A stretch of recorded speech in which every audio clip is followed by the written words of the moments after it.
Going the distance with local sports. This is the X Sports Network.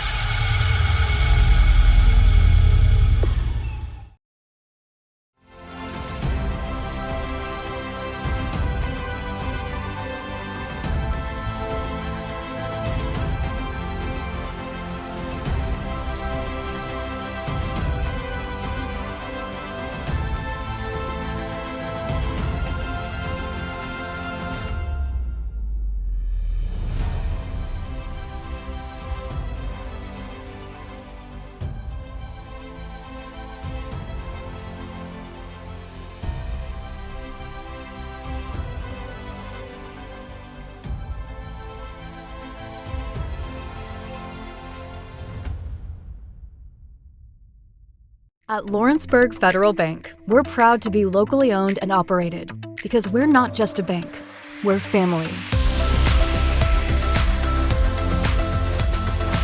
When you call, you'll be greeted by a friendly representative who's ready to discuss your banking needs, as well as offer our competitive rates on CDs and money market accounts. Our loan decisions are made in-house and never sold to a secondary market because our commitment is simple.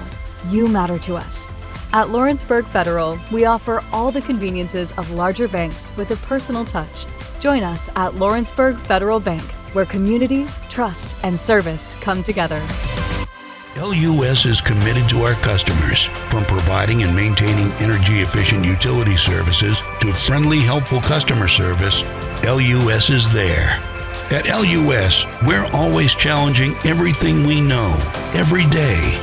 We strive to improve efficiency and reliability while focusing on our responsibility to our customers and the community. It's our promise to provide dependable service to our customers every time. Because we don't just work in Lawrence County, we live here too.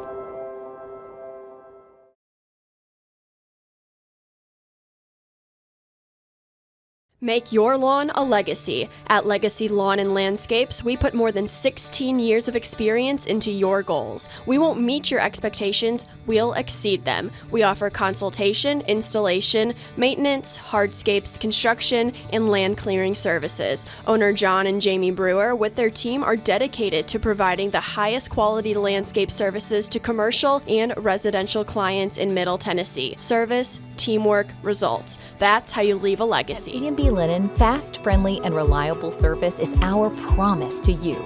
Because you're not just a customer, you're family. From multi-use linen to branded floor coverings and a complete range of cleaning supplies, C&B Linen is here to make sure you have everything you need.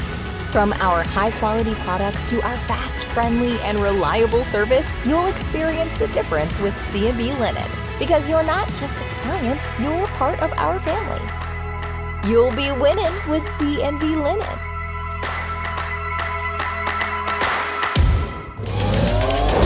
Going the distance with local sports. This is the X Sports Network. Welcome everybody here to X Sports Live, brought to you by C&B Linen. Taylor Plott, Brian Gobble, I'm AJ Good, and then listen to some Boom Hour. That's right. And comparing them to Ed Orgeron. Ed Orgeron, the Cajun Boom Hour, if you want to get into Somebody else talked really fast that was in coaching for a long time, Jimbo Fisher. The guy he's did a line of cocaine before every press conference. He spoke so fast.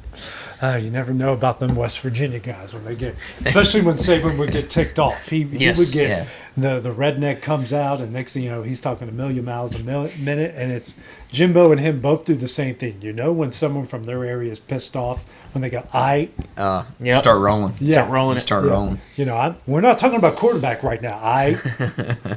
That's when I know when they're getting mad and they're getting frustrated. But hopefully everyone has recovered enough from that crazy Donald Trump press conference that we were watching as well. We're going to bomb every bridge in Iran. That guy's unhinged. And he's a handler. By 12 o'clock, we're going to have every bridge bombed, every power plant bombed. We will decimate the country. Oh, my gosh. He needs a handler. I don't Taylor's got a good Trump. I'm just trying to think of what I want to say right now. Just break it out randomly. You've got till 12 o'clock to do all this, and we're going to blow up all your bridges. They're going to be gone. We're going to get you back 100 years. Guarantee it. Take it to the bank. Nailed it. That's good. Yeah. That's good. God, that dude. He was like, they asked him one question. It was like a 5.5 minute answer. He's been going for 2 hours now. He's still talking. Probably. I'll give him that. He can stand up there and he can talk forever. Yeah, like here's the point he's trying to get to. This is how he gets to it. Yeah, there's no straight. And on the way, he'll like throw like little stabs like other people. Like, Germany, they tried to ruin our plan. Like he'd be talking about somewhere. It's like he's talking about like power something. Like here, we're gonna build some windmill or wherever it is, and all of a sudden you're just sort of like, but Olaf over there in Germany, they don't want to do this. Apparently, I'm just like, how does that even have to? How does that relate to what?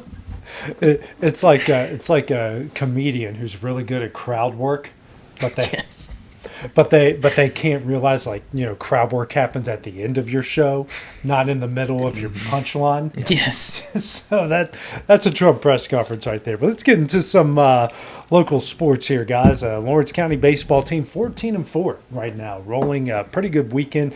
Beat Hardin County on Thursday, then beat Terre Haute, Indiana North, then Summertown on Friday. For some reason, I felt like it was a Saturday, but it was a Friday. But another wild and explosive game between Summertown and Lawrence County. Always a little something crazy going on between. You've seen some bombs get hit out of the park. Lots of them. And then you saw some explosiveness in interactions across the across the dugout. So it was me and Taylor were at Loretto, but I tuned in to see what was going on. And you said there was the bat controversy, and then there was maybe a home run was protested. Yeah. Well, we were a little bit confused on what was going on, and then I got some clarification a little later. It was you're not going to see it here on the highlights. This is just. I was kind of torn. Do I show this? Do I not show this? And then try to explain. And plus, it was the last runs scored in the game, sort of thing. There's the first one there by Case and Blackwood. What a week that guy's had. This team came into the week with just 2 total home runs, and then they hit 4. They hit 4 at Loretto. Then they supposedly hit 2 here, but it was a 6-1 game. Case and Blackwood, and he texted me right there like that was a moonshot. I'm like, I mean, it literally could have found the moon. He hit that thing. That was a major league fly ball. Hit really high in the air. Just didn't step on the home plate, and I sort of caught it from the get-go. Brooks Durham, the catcher from Lawrence County, right on top of it. And the moment he crosses over the plate, Brooks is throw down. Yeah, he's like, hey, it tells the home plate umpire. Home plate umpire is kind of like, you see him in the background, he's like, I kind of caught that too. So they get it, and then we find out a rule. And if you really want to go down the rabbit hole of baseball rules, because most of the time when someone misses home plate, it's on a solo homer. Right. So it only affects the batter. But this was different. It was a 3-run homer. So, the way we scored it, 2-run triple, out and home. So it's the only way I know, how to score it right then and there. But actually, come to find out, the actual ruling is none of it counts. So at the high school level, I don't know necessarily what the college and the pro ruling on that would be. At the high school level, if you do not touch home plate, no matter when it happens, none of the runs count. And when you mentioned that this morning, it did ping a memory on my end where this was back when I was in high school, my junior year, we were playing Pelham. Mm-hmm. And it went 14 innings. We ended up winning the game and went on to do the state finals later. But in that game, we had an opportunity to win in the 9th inning. Yeah. And I remember it was Taylor Jones up at bat, and he roped one down the right field line. We had a man on second, and he came around and scored. Mm-hmm. But because Taylor rounded first base as the run was scoring and we were all dogpiling and celebrating, he made an intent so far to go around first and head to second. And because he did not either go to second or touch the bag back at first, They appealed it, threw over to second base. He was out, and the run does not count. That makes sense with this because you, for the home run, okay, now you're touching all the bases, and if you do not touch one of them, then none of it counts. Yeah. Common sense tells you, okay, well, the other two have to count. And during the time they did, but it's since been appealed and reversed. So, I mean, Lawrence County wins it 6-1, but just wild. Yeah. But then again, it's something when you think about it and you look at it, what a good learning experience from the Summertown team, for everyone in attendance.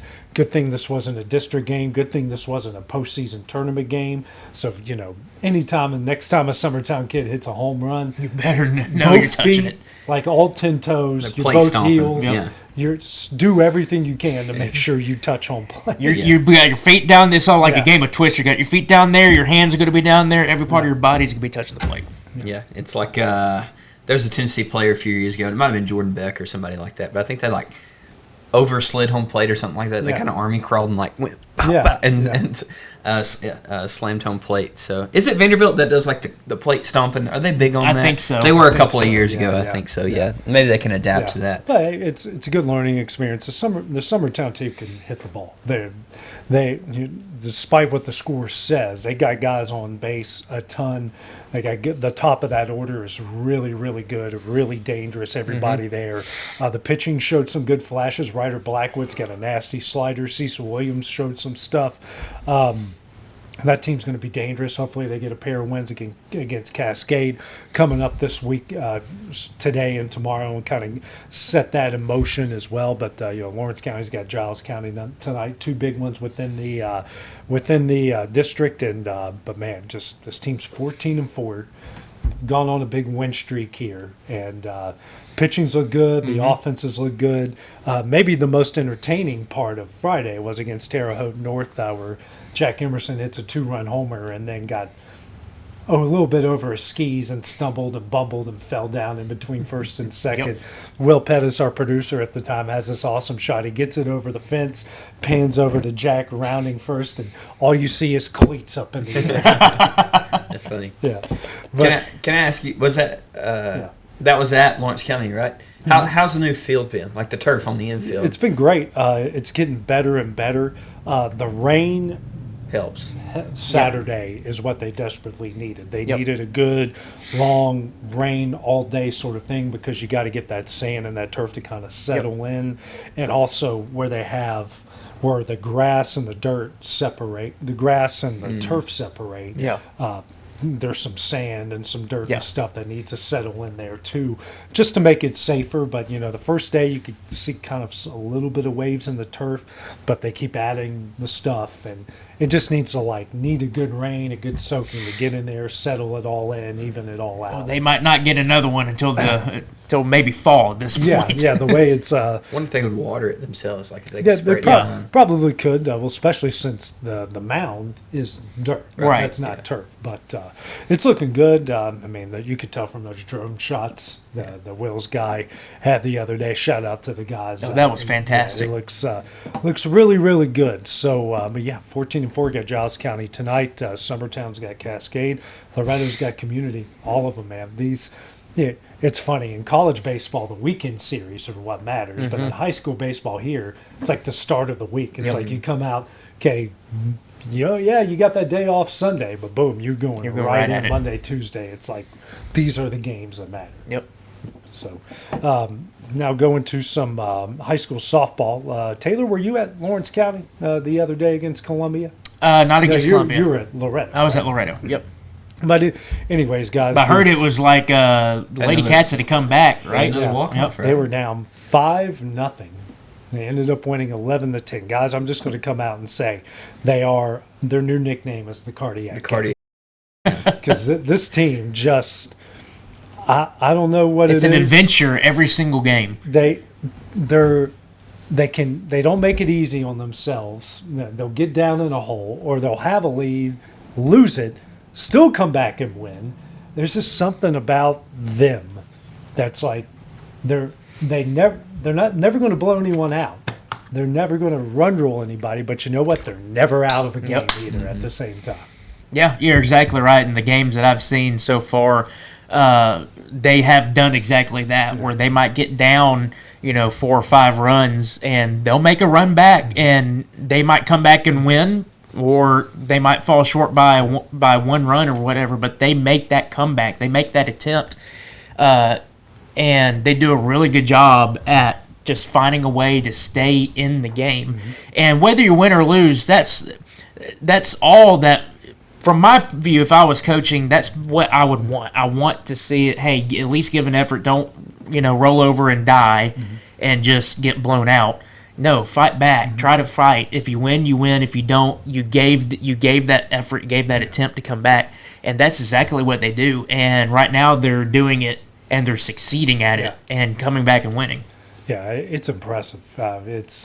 But they have 3 of their 4 district wins are on walk-offs, and then this Columbia team just puts them down 5-0 just like that, and then they go on to win 11-10. I mean, most of the time, especially at the high school level, you think, okay, well, this team's down 5-0 in the first. Okay, probably a run rule, but with these girls, they're coming back. You better still be throwing your best and hoping that works out for you. Guys, we switch things over to the college side of things, and who would have ever thought coming into the year, Brian, that Tennessee would be second to last in the SEC baseball standings after losing 2 out of 3 to LSU, and then Sunday you go in the extras and you still lost 16-6. You got did they call it a run rule? I don't remember, but that's 10, right? They got beat by 10, and so in extra innings, like you just fall apart. It's been a complete disaster. Yesterday in extra innings, you thought maybe we were up 5-0, I think, to start the game. I say Tennessee, the Vols were up 5-0 against LSU. And you get down to the waning innings, and game management has been poor, and LSU winds up tying things, right? You go to extras, LSU scores a run at the top, you answer with another run, and you come this close with the home run, actually, to walk it off. It was the sac fly, I think, that tied it, and that sac fly was really close to walking it off. Man, that would have done wonders for the program, but instead, it stays in the park. You go to the next inning, and LSU winds up LSU winds up just blowing the doors off of him, just blowing it wide open. Just how demoralizing. How many more kicks can the guys take? LSU was kind of a wounded animal coming in. They weren't really hot. I think they've been struggling some this year. So this really was one you really wanted to sink your teeth in. Like, okay, this is where we can turn the corner on the season. Right. This is where the Vols can take advantage and start to chart a path forward to the postseason. And you fall apart. You blow leads. You mismanage games. Things do not look good. There are bright spots, right? There's plenty of talent on the team. So you see good hitting in areas. You see some long home runs in areas. You see really good pitching from out of a couple of kids. There's a freshman that's really sharp. But they just aren't putting it all together. They're just game mismanagement, mistakes being made. And it's really disheartening. You wonder how much longer they can take. How much longer can they continue to just get kicked in the crotch, right, before they just lay down and give up. I don't know. I don't have a say on the Tennessee side, but I mean there's just some years where it's just nothing hardly clicks, and that's something that you just need to find a way to flush.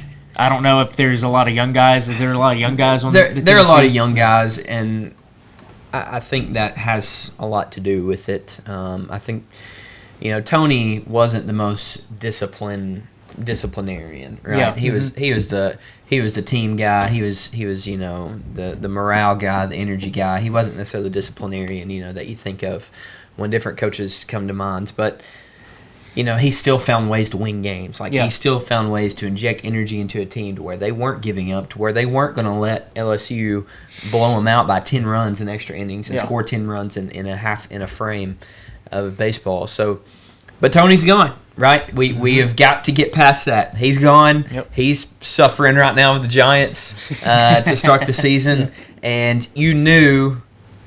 Everybody was hopeful that Elander could be the guy and that we could come out of the gate and not miss a beat. Yeah. But I feel like that's just unrealistic expectations, right? Yeah. He's a new head coach. He had never been a head coach before. He's a young guy. Tony left like getting really close to the season. It wasn't like he left last summer. Like it was late fall, early winter whenever Tony left, and that's whenever you're really starting to get ramped up. Your workouts are starting to your postseason workouts are starting to wind down, and you're starting to get amped up for the season. And Tony was like, "Okay, I'm gone," and my long-term pitching coach is coming with me, and whoever else. I think his strength coach came with him. Like all those people left the program. So the best case scenario for this season is that I think you might have been a 500 team in SEC play. You were competitive in some games, and maybe if Tony was here, you win a couple of series that you haven't. But this is just, to me, reality setting in. I don't think it's anything that's too shocking. I think it's just reality. Yeah. You have a young head coach, new staff, they're learning. So I think if you asked everyone's honest opinion and gave them truth serum back in January, he's like, "Hey, how's the season going to go?" Everybody be like, "You know what? I'm kind of worried," right? And the worries are coming to fruition. Yeah. And the Bama side, you're sitting at 8-4 near the top of the division, the league, looking and feeling pretty good. Looking and feeling pretty good. Again, I still hesitate because it's just one of those things where it's like been here, done that, and then you go into the postseason play and you start to fall apart. This one still kind of has a different feel with it. You're winning these big series, whereas you look at some of the past Bama teams, when you've gotten to this point in the season, you're starting to kind of either lose series 2-1. You might win a couple of series here and there, but you're not being as dominant as you have looked so far. I mean, granted, you're playing at home against Auburn, but you swept a very, very good Auburn Tigers team. And in one of those games, you run-rolled them in the 8th inning. Yeah. And, I mean, there's been some pretty big dominance that has started to take shape that you usually hadn't seen at this point in the season in the past. You just took a series at Oklahoma, a very good Oklahoma team, ranked number 11th in the country. You win that series 2-1. You're looking forward to this week, tomorrow, Samford. That should be an easy game in Tuscaloosa, just kind of a little reset game. And then you're right back at it with SEC play this weekend. You've got a 3-game series at home versus Arkansas. And then you have another kind of reset game Tuesday against UAB. And then you go to Texas and face the Longhorns. So I'm hopeful from an Alabama fan perspective that, hey, maybe this is a year where I'm not saying, obviously, we're going to definitely make it to Omaha or whatnot. It'd be great if we did, but maybe at least this is a year where we can be like, okay, can we at least get out of the first round of the NCAA tournament, or maybe even host a region spot, which would be nice. But I'm optimistic, but I'm also cautious at the same time because I've seen how these things go. But this does seem to be a slightly different Alabama team than we've seen that have made a trek to the postseason over the past handful of years. Tennessee and Alabama play at the end of April in a weekend series. Tennessee has Mississippi State coming up this weekend, Ole Miss the following, and then wraps up April home versus Alabama. That's right. It's at home for y'all. Yeah, so it'd be Knoxville. And I'll be interested to see how that one goes. I don't know what Alabama's schedule looks like, but this is a difficult schedule for Tennessee, going to Mississippi State, right, who's I think ranked in top 10, right? They're 9 right now. Ole Miss creeping in right there in the top 25. Alabama, top 10. You get a break versus Kentucky, but you finish the season at Texas, who is ranked number 2, and at Oklahoma. And that's who Alabama has coming up next week is Texas. Just SEC baseball, really entertaining. Like, it is a good product, and it has been growing for for a few years now.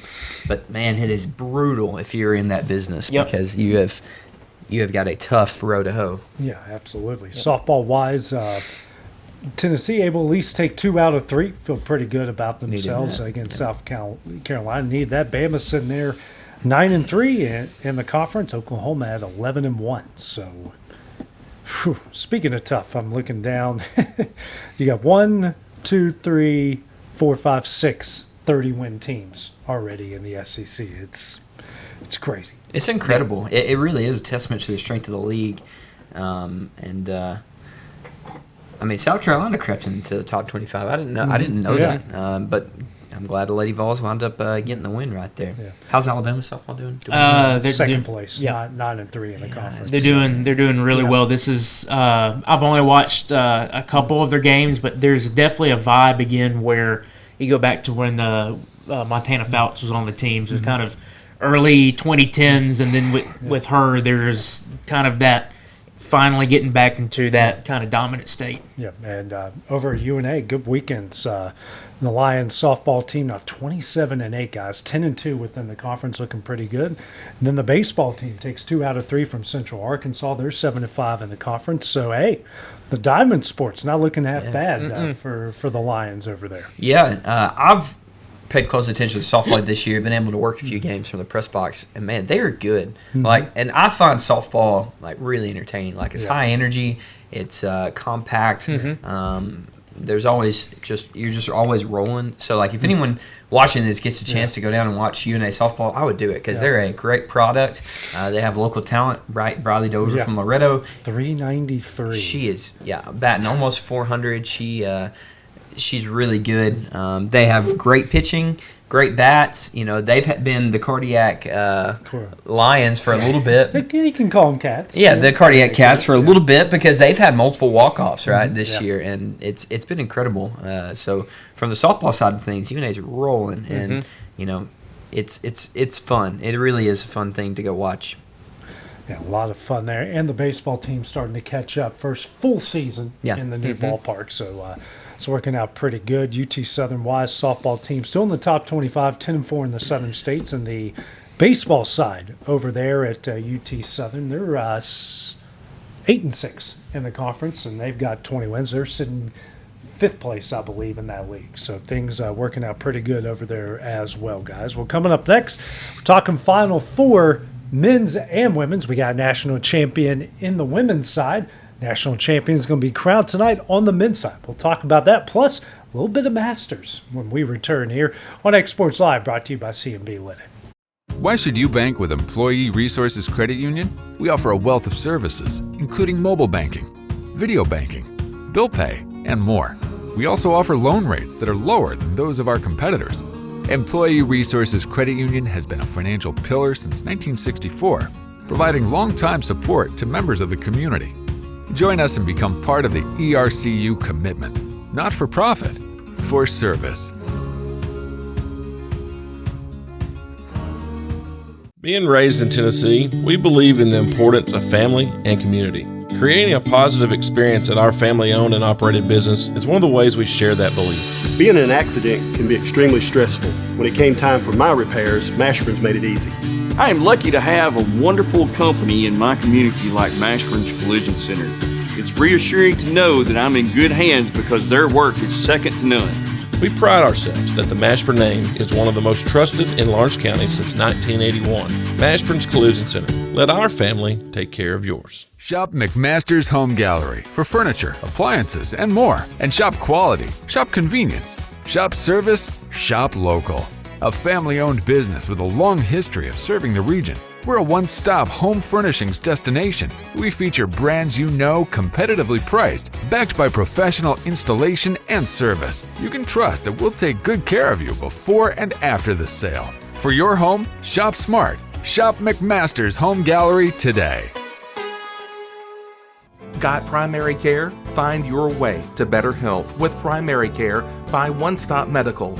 With decades of combined experience, you'll find a one-on-one relationship just like the old days, but with the convenience and technology of today. When One Stop Medical does primary care, it's the best. Call today for an appointment and find your way to healthy living. Serving Lawrenceburg, Pulaski, and Hohenwald.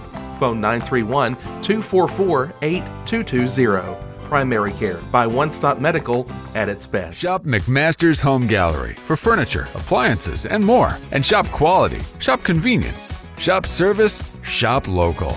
A family-owned business with a long history of serving the region. We're a one-stop home furnishings destination. We feature brands you know, competitively priced, backed by professional installation and service. You can trust that we'll take good care of you before and after the sale. For your home, shop smart. Shop McMaster's Home Gallery today. From our humble beginnings to today, Parks Lumber Company has continuously served Lawrence and surrounding counties for over a century. Although we started as a small lumber yard in 1896, we have grown to include everything you need to make your dream project come to life. No matter your building needs, our experienced staff will be with you every step of the way to ensure you receive the highest customer service and attention to detail you deserve. Visit us at 106 2nd Street or on Facebook. We guarantee you will see working with PLC is as easy as 1, 2, 3.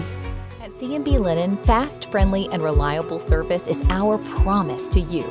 Because you're not just a customer, you're family. From multi-use linen to branded floor coverings and a complete range of cleaning supplies, C&B Linen is here to make sure you have everything you need. From our high-quality products to our fast, friendly, and reliable service, you'll experience the difference with C&B Linen. Because you're not just a client, you're part of our family. You'll be winning with C&B Linen.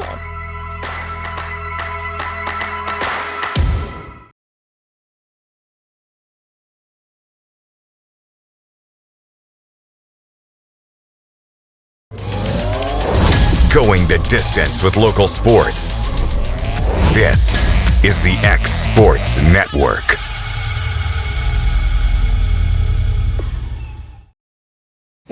Welcome back, everybody, here to X Sports Live, brought to you by C&B Linen, Taylor, Bryan, and myself. And guys, got a national champion about to be crowned tonight, and that wasn't. Are we gonna mention the bracket challenge? Can I take my lap? Right, take your lap. That take right. Your lap. Let's go look at the standings and see who's up here at the top. Right.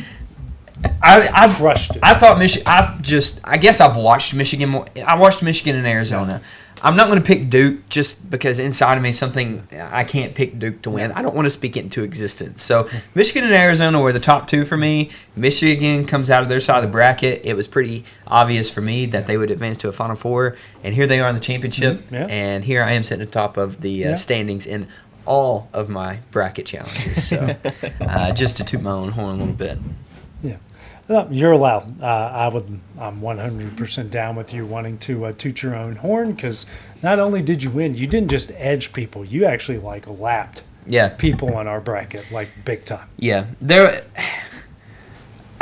Tennessee homer side of me helped a little bit, right? Because I pushed them a little bit further. I think the first round upsets just me pulling it out of my rear end and throwing crap to the wall and see what stick. It was rectally derived, I guess, if you could say. If y'all haven't ever heard that before, I just pulled it out of my rear end the upset. I just picked Utah State. I was like, Utah State. I think I like them, right? And then what was the other big 5-12 upset? There were some crazy ones that I was able to pick, and that's really what put me over. It wasn't anything special. I'm not like Nostradamus or anything like that. Can I use that phrase on my next forecast? This forecast is retroly derived. Yeah, that's fine. Yeah, that's not mine. I think I heard it on a podcast somewhere.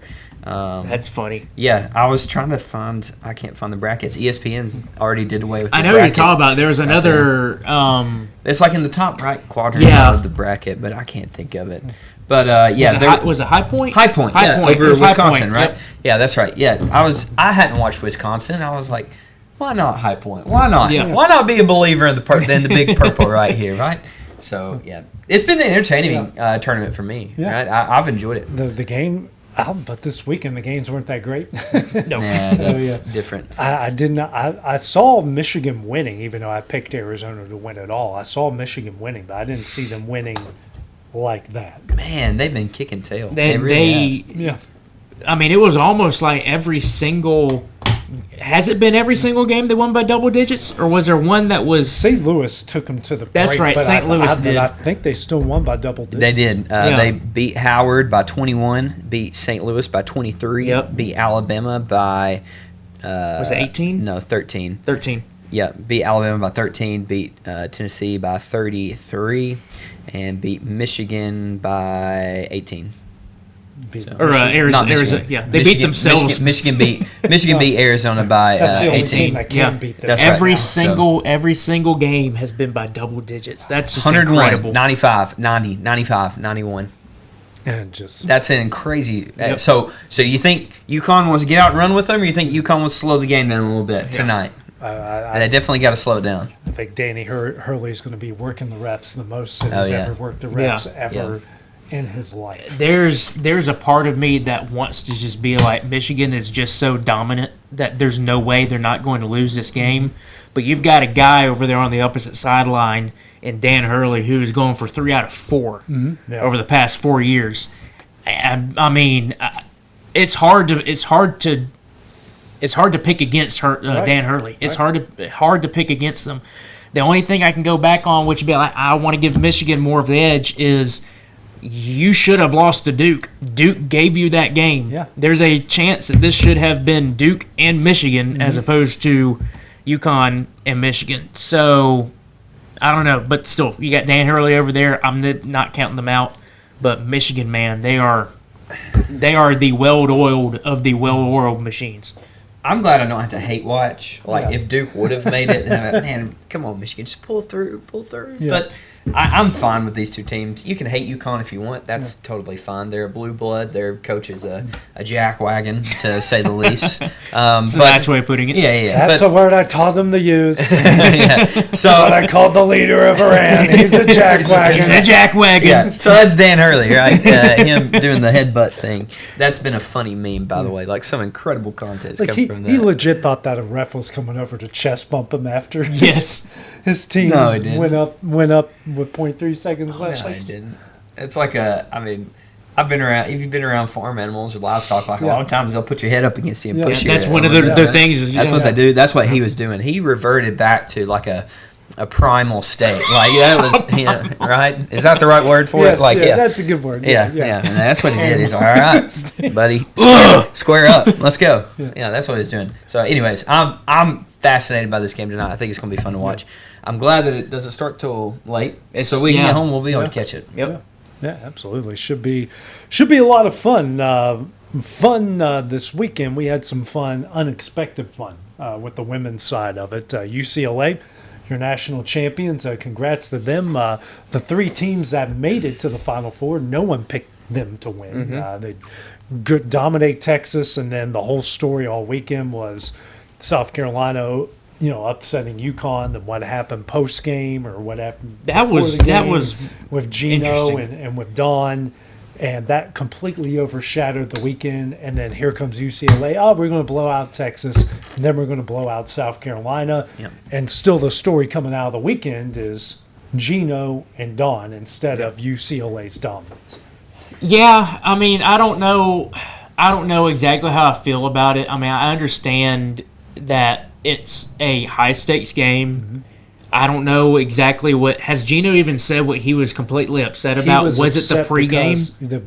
He said it was because of the pregame and how she made him wait for the handshake. She made him wait for the handshake.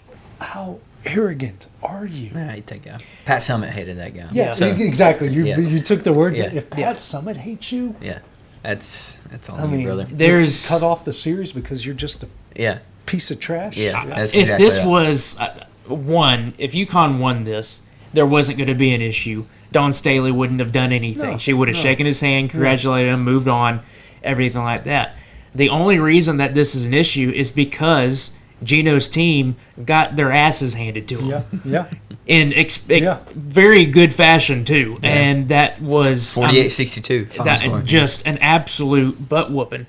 And you're being who he is, and this has kind of been a thing with every now and then, but I mean, he's going to be butthurt about it. Yeah. And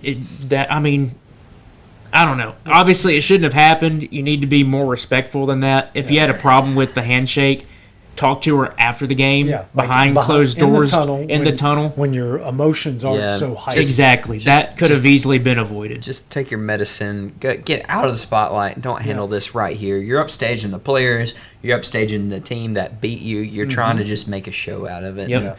It wasn't pretty, and unfortunately, those are the 2 biggest names right now in college in women's college basketball. Dawn Staley, Gino, right? Yep.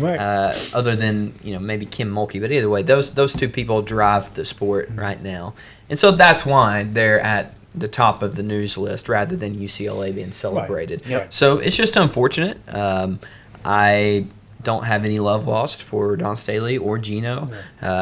don't really know much about Texas and their program, but I was happy to see UCLA won. So. Absolutely, yeah. First one. Yeah, I was not thrilled with Gina. Like what Dawn was, the way she acts and the way she works the refs. Like, you mean doing her job? Yeah. That's kind of what you do. The way she works the ref. Yeah. I'm sure I'm not the biggest fan of her demeanor on the sidelines as well. But there's a lot of guys whose demeanor I'm not a fan of on the sidelines.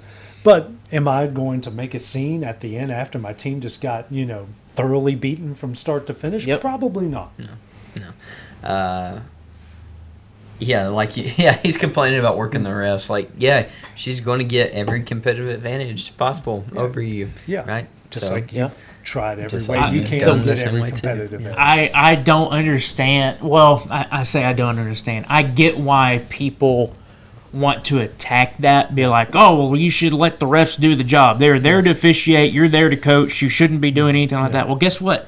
Do the rules explicitly state that you can't do that? No. No. So what are you gonna? You're going to try to have that competitive advantage. If it's within the game, then do it. It's the same thing with baseball, where they talk about how just the little nuances and such, where your catcher behind the plate, and you try to be like, hey man, that's kind of right there, and try to get little things here and there. Is it against the rules to question the umpire and say, hey man, I think that was a little bit here. Hey, I need you to watch this. He's stepping over the bag to do this or whatnot. Yeah. That's within the game. Part of it, right? Yeah, guys? Part of it. Masters starts Thursday. Looking at the odds right now, your favorite, Scotty Scheffler, plus 550. Mm-hmm. Bryson DeChambeau, plus 1,000. John Rahm, plus 1,000. Rory, plus 1,100. Schauffele, plus 1,500. That's your top 5 odds right now going into the Masters. I think Scheffler is universally beloved. I don't know anybody that hates the guy, unless I'm wrong here. No. Right. Great guy, great dad, great example to look up to. He loves the Lord. He plays the game right. He isn't a show off. So I wouldn't mind seeing Scheffler win. I hate that like Tiger can't play. Not to bring that up, but I guess he would be the next favorite, fan favorite. But Scheffler's definitely like clear cut the fan favorite. He hasn't been necessarily playing the greatest. He didn't play this past weekend, right? Because he just had a baby. Yeah. So he hasn't. And a lot of people normally don't play the weekend before a big major. Right. Yes. They try to kind of reset a little bit. Right. Yeah. Some of them are still trying to get in. Like I think. JJ Spawn just got in. JJ Spawn got in. I think Finau was trying to fight for his way in this past weekend as well. So, Scheffler I don't think has been playing the greatest this season. So he could turn it on at any moment. He's world number 1 for a reason, but maybe look for someone else to take the green jacket. Yeah, I'm with you. Obviously, Scheffler's going to be up there as the odds-on favorite, because why not? I mean, he's just like, Tiger Woods back in the day. It's like, well, Tiger's going to be expected to be one of the favorites, if not the favorite. So definitely him up there. I would look for maybe one of the I say younger guys, kind of more, I guess, other guys, where Xander Schauffele has kind of always been bouncing between that top 5, top 10 in the Masters. I don't remember for the past how many years, but he's definitely kind of been up there. I wouldn't be shocked if we roll up here on Sunday or on Monday and we start to we're talking about maybe Xander Schauffele either winning or having a top 2 or 3 finish. JJ Spawn is one. I just mentioned he won last week. I would not be shocked if he starts to try to make a run.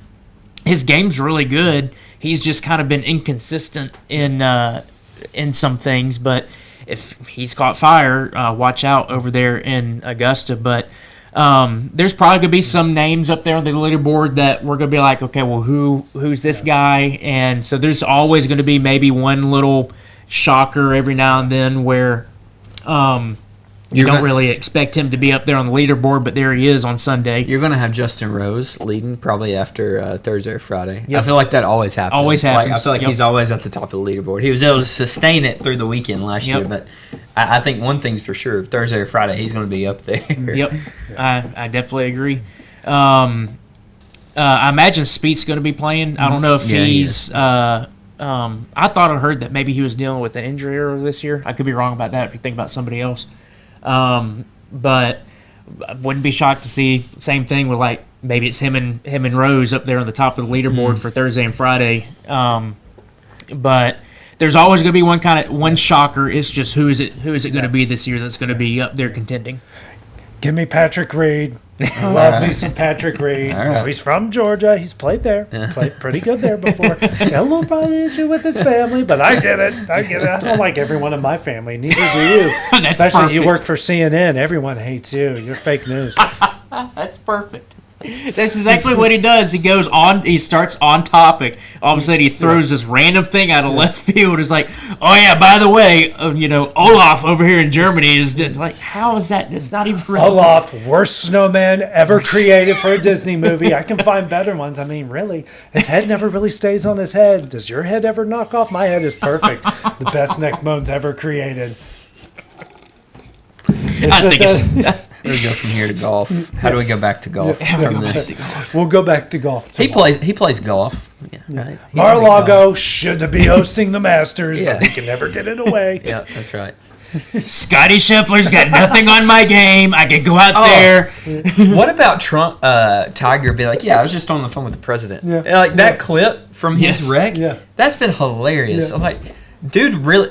Is he being for real? Do y'all think he was being for real? He was trying to call Trump and get out of it? What do y'all think? I wouldn't be shocked. I would not be shocked. Tigers looks bad. You look drunk. I'm never drunk. I never drink. Every time I drink, it goes right through my body. Never been drunk. I was just on the phone with the president. Okay, Tiger. What do you need? You got your phone, your wallet? What else do you need? I just need my sticks. I just need my sticks. Get them out of the car. Doesn't need anything else. Well, guys, we're actually going to break down more of the Masters tomorrow. We're going to have a big Masters show on Tuesday, and then during the first round on Thursday, Rochelle's going to join us, our resident golf expert, and should be a lot of fun. Looking forward to tomorrow. So for Tyler, Taylor, Brian, and myself, we'll see you guys tomorrow on X Sports Live, brought to you by C&B Linen. Going the distance with local sports. This is the X Sports Network.